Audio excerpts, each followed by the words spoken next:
Bismillahirrahmanirrahim. Assalamualaikum warahmatullahi wabarakatuh. Kembali lagi dengan Sekolah Al-Quran Makassar, di mana kita belajar membaca 3 jenis ayat Allah dengan bantuan diagram, grafik, atau tabel. Pada video ini kita akan belajar tentang Allah yang awal dan akhir. Jadi kita akan belajar satu ayat Al-Quran sebagai pokok bahasan tentang Allah itu adalah zat yang awal dan akhir. Nah, kita lihat ayat yang dimaksud. A'udzubillahi minasyaitonirrajim. Huwal awwalu wal akhiru wal zahiru wal batin wa huwa bikulli syai'in alim. Nah, inilah ayat yang berbicara tentang Allah, zat yang awal dan akhir. Terjemahannya, dialah yang awal, yang akhir, yang zahir, yang tampak, yang nyata, dan yang batin. Batin itu tersembunyi. Dan dia maha mengetahui segala sesuatu. Ayat ini terdapat pada surah ke-57, surah Al-Hadid, ayat ke-3. Nah, video ini kita akan fokuskan pembahasannya pada kata awal dan akhir. Huwal awwalu wal akhiru. Huwa di sini artinya dia, yang dimaksud itu adalah Allah Subhanahu wa taala.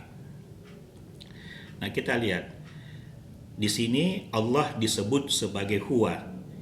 Kata ganti yang digunakan adalah kata ganti pihak ketiga, ya, atau al-ghaib, dhamirul ghaib kalau dalam bahasa Arab, yaitu huwa. Ini mengindikasikan atau menandakan bahwa Allah itu sebagai objek pembicaraan atau bahan pembicaraan. Jadi bukan Allah yang berbicara, tetapi Allah yang dijadikan objek pembicaraan.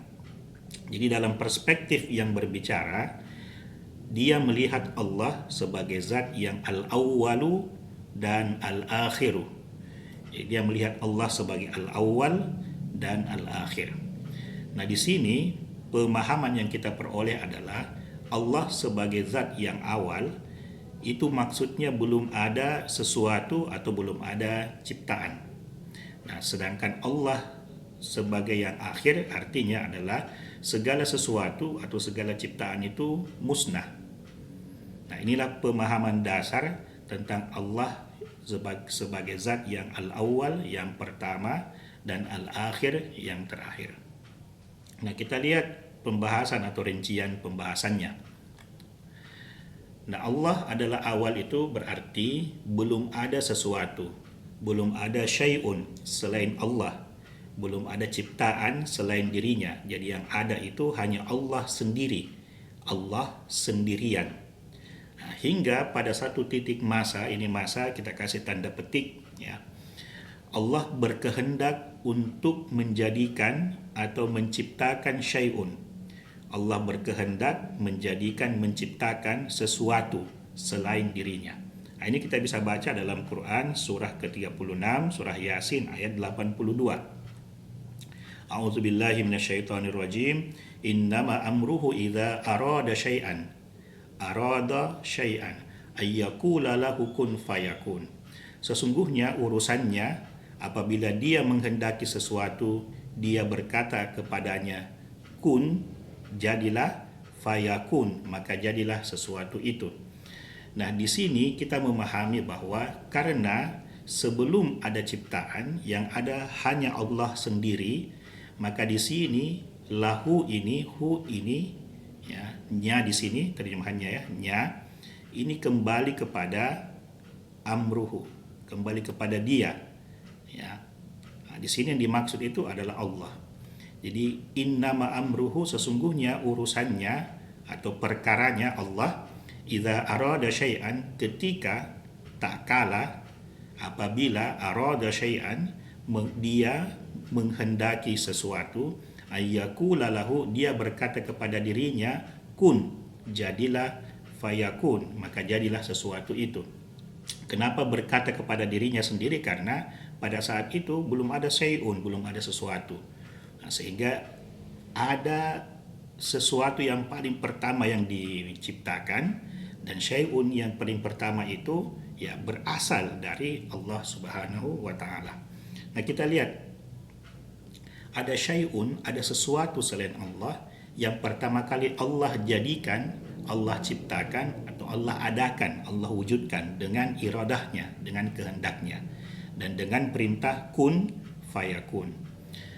Kita baca dalam surah Al-Anbiya surah ke-21 ayat 104, yauma natwis samaa'a qatayyi sijilli lil kutub kama bada'na awwala khalqin nu'iduh wa'dan alaina inna kunna fa'ilin. Nah, kita lihat di sini kata awwala khalqin, frasa awwala khalqin, penciptaan pertama.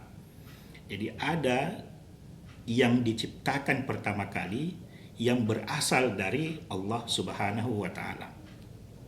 Nah, dengan awal khalq ini, penciptaan pertama ini atau ciptaan pertama ini menjadi dasar atau menjadi bahan atau menjadi sumber atau menjadi asal dari penciptaan syai'un berikutnya, syai'un yang lain atau sesuatu yang lain. Di sini kita bisa baca innama qauluna li syai'in iza aradnahu an naqula lahu kun fayakun.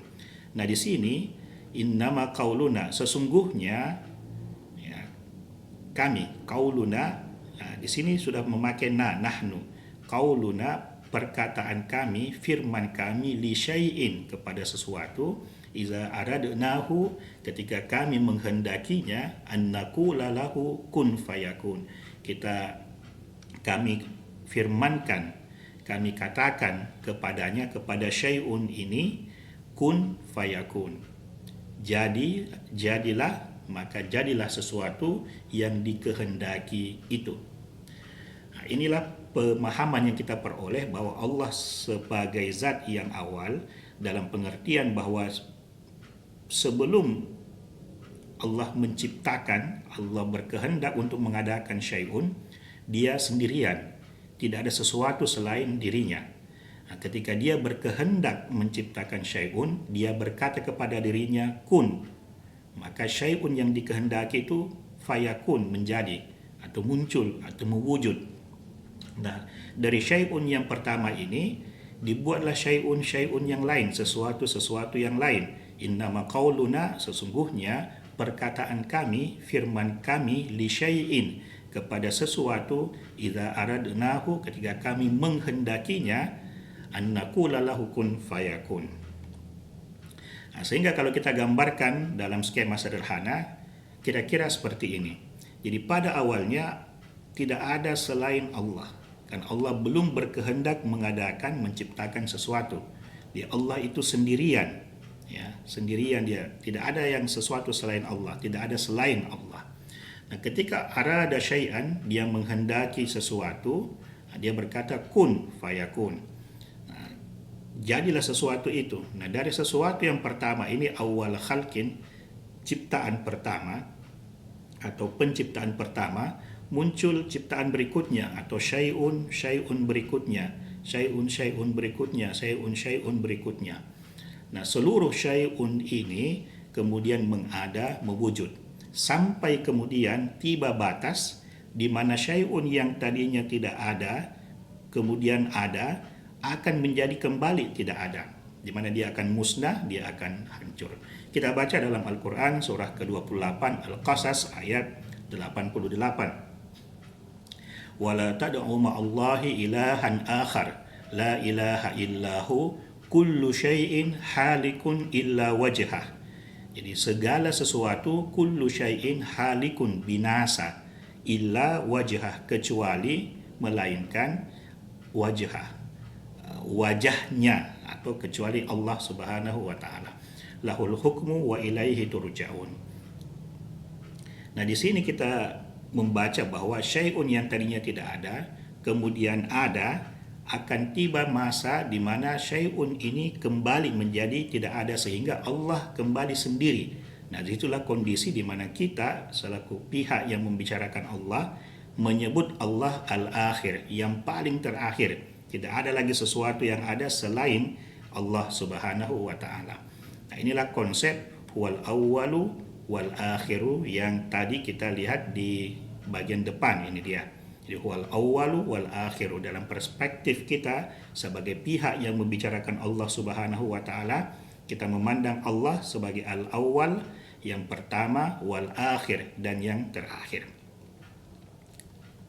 Nah, kita lihat lagi kondisi syai'un ini. Nah, ketika dia binasa, ya. Jadi kullu man 'alaiha fan, segala sesuatu yang ada di atas permukaan bumi fan, binasa.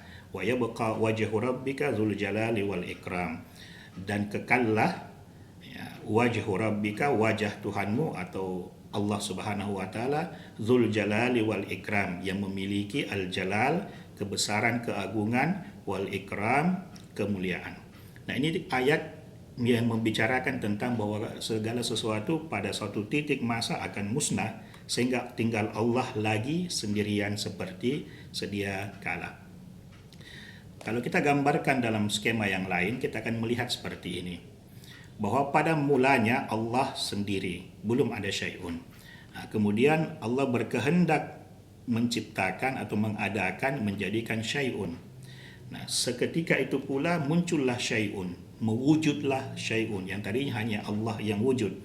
Nah, syai'un ini mewujud dalam konteks lingkup Allah Subhanahu wa taala, ini dia hidup, bergerak. Ya, gerakan-gerakan syai'un ini diterangkan atau disampaikan Allah dalam Al-Qur'an dalam dua surah ke-21 dan surah ke-36. Wa huwal ladzi khalaqal laila wan nahara wasyamsa wal qamar, ini dia, kullun fi falakin yasbahun. Kullun fi falakin yasbahun, semua, setiap sesuatu, fi falakin, di falak, yasbahun. Yasbahun ini secara literal berarti swimming, berenang, ya.